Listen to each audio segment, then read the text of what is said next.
Let's try this video again. So, a friend last night sent me a link to a NASA website that shows forest fires and asked me if I could see a forest fire. And I went out and I saw a lot of smoke just south of here. And then as the sun went down, I saw a big glow far in the distance. And so I knew, okay, well, the fire's not that close, so that's okay. It's going to be a bigger problem when it happens here. It didn't happen last year, but I'm at huge risk. Anyway, oh, there's wind. That's bad. Wind is not good combination with forest fires. And so when I checked the map this morning, it was much bigger, the fire, and it was much closer. So it's coming this way. And I'm not in a good position to defend myself. I'm physically fairly damaged and underprepared for this kind of shit. All my fire breaks that I've made are grown over. That's why I talk about doing bulldozer work. Because one of the things I say is the best time to fight a forest fire is before it starts. In other words, you prepare so that it can't take you. Now, once I develop this place better and I have roads and things, I will not have a very high risk. But right now I'm at tremendous risk. See smoke in the sky over there. I just have to walk over there because there's trees in the way of everything. Oh, fuck. Yeah, I can't even hardly see that hill over there. This is not a good thing. And the thing is, there isn't really a regular active fire department. Sometimes a fire will burn for days and days and days before anybody does anything about it. Sometimes forest fires are set by people who want to clear the forest out and plant monoculture. That's a strategy that they have. One guy I know who's a forest fire fighter, he talked about one fire that happened like that, and oh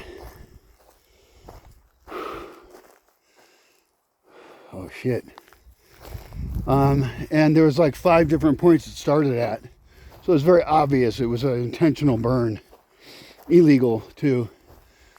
Okay, we're getting close to where I can see it. This camera sucks, sorry about that. I'll try and show it to you, but I can't do a perfect job.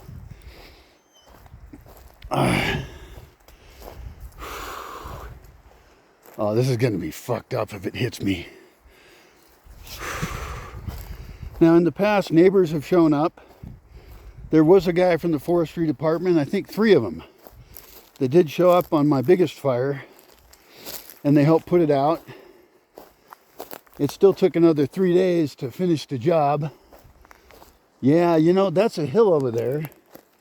I've talked about that hill because what happened was, because it hasn't rained enough for a couple years, well, it rained enough last year, but the rains came late. And so what happened was, on that hill, you could see a bunch of dead trees, dead pine trees. And I knew that was a problem.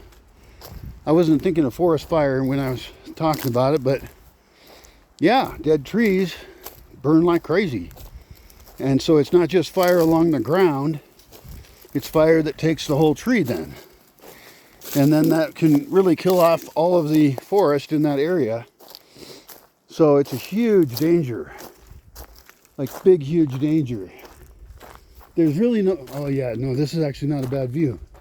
I was about to say there's no good way to see it from here, but oh my God, that's bad. That whole hill's on fire. Now it's a fair ways away from me, and there is a road between me and there. Can you see that? It's kind of far away. But, you know, this is how the first fire I fought started. It started somewhere over there, and then it got to over here. And so it really depends on the rain and the winds. There is not going to be rain for months. So that's going to be no help at all. And then one of the questions is the long-term effect of this, because I have had fires here that were not bad things. Well, when you're fighting them, they don't seem real good.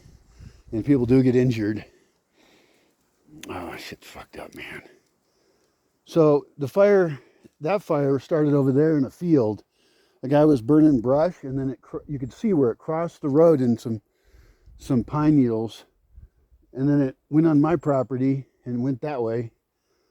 And that's the one we had to fight the most. And I spent, even after the guys left, I spent another 3 days, sleeping for 2 hours and then going out for 45 minutes to an hour, checking on it and putting out small fires that flare up. Because, the fire gets in the roots of the trunks of trees and stuff. And so it looks like it's out, but then it starts up again.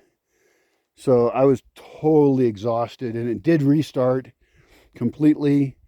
And luckily, I actually had a volunteer show up that same day, and she did a really good job. She was from Tasmania, which is a cool little island just south of Australia.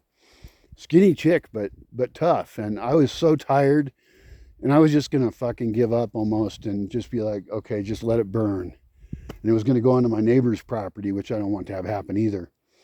And she was like, no, keep going, keep fighting. Arr, arr. She was great. She's an awesome person, actually. I would have her back anytime.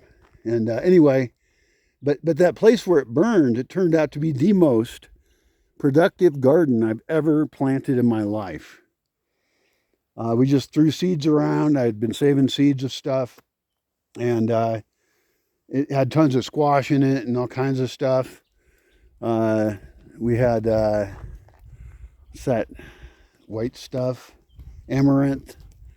And something else in the amaranth family. Hi, baby doggy. You're so cutie. So anyway, that hill's super fucked because with, a third of those trees probably were dead. And if they burn hot, they're going to kill off the rest of them.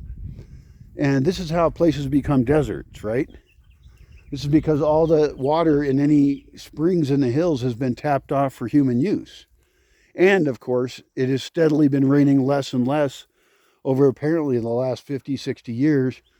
That's what people think, and I'd have to look up better weather data on that.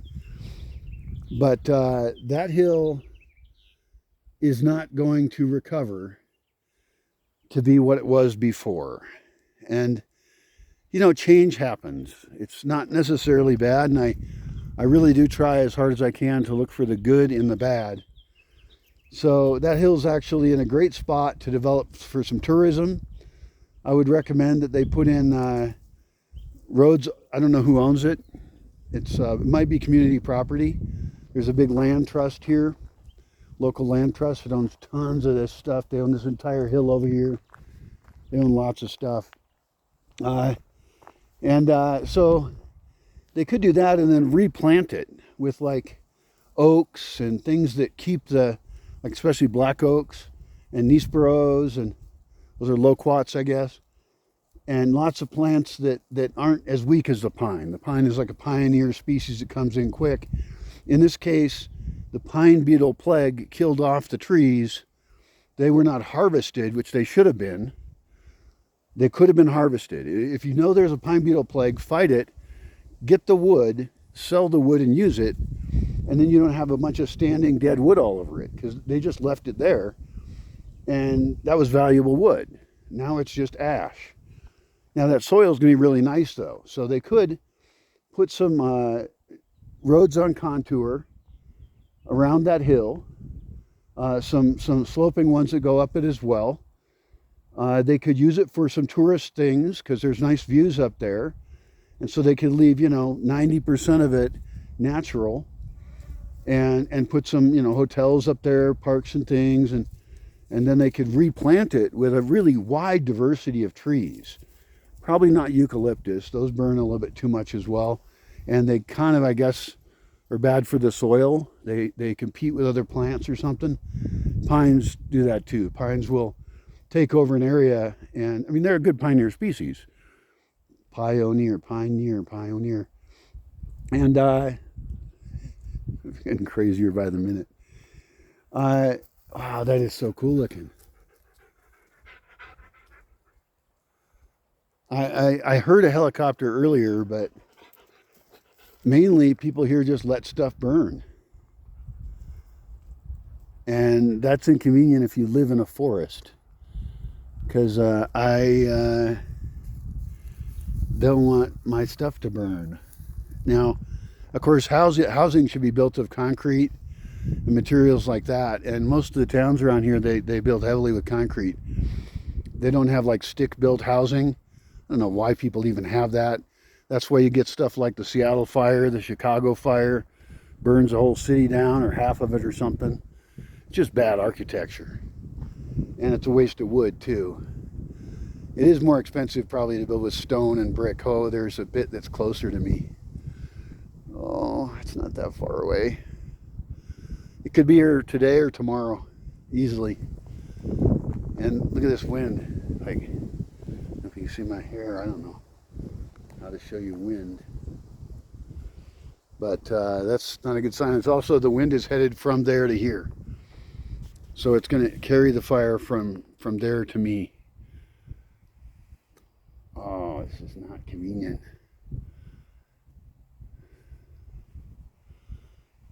Well, I'll check the news and see if there's any news on it, but nobody lives on that hill. That's a good thing. There's no towns up there. It's just forest land. So my point, I guess, if I have one, is that this could be a good thing long term if then they replant that a ton. And I've got lots of, oak acorns, and I've got baby trees, not enough to replant a big hill like that. But all we have to do is get trees in there and, put in, understory plants as well. And then the reason I mentioned the tourist development part is because a forest won't exist if there's no economic reason for it to exist. And somebody could have started this fire, for example, on purpose.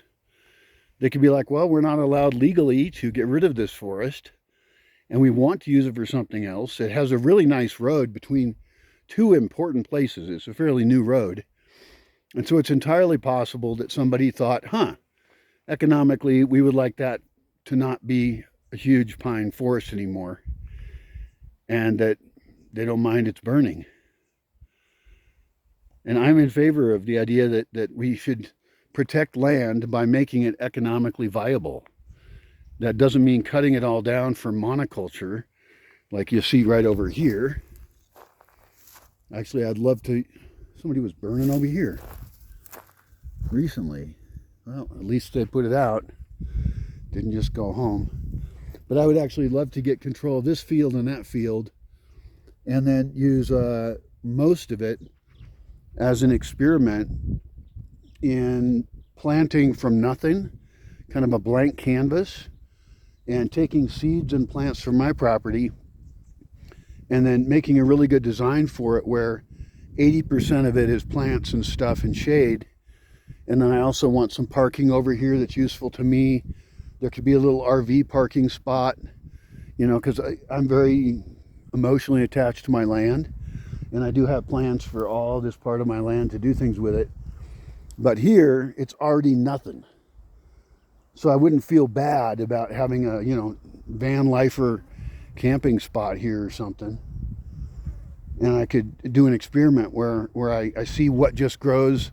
If I put seeds in exactly the right time of year, what just grows there. And I could even transplant mycelia to get mushroom life going, stuff that's compatible with the trees, symbiotic relationships and stuff. Oh man. Well, I'll keep my eye on that, I guess. This is just one more reminder, which it feels like I get daily now, of like dangers I'm surrounded by. It's not good. But I am still alive. And I moved here so I wouldn't have a boring life being a rich guy in the city. And I am no longer rich.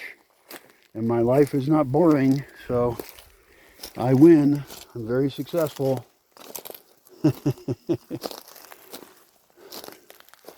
hope you're having fun in your life. I'm having fun in mine, as hard as it is.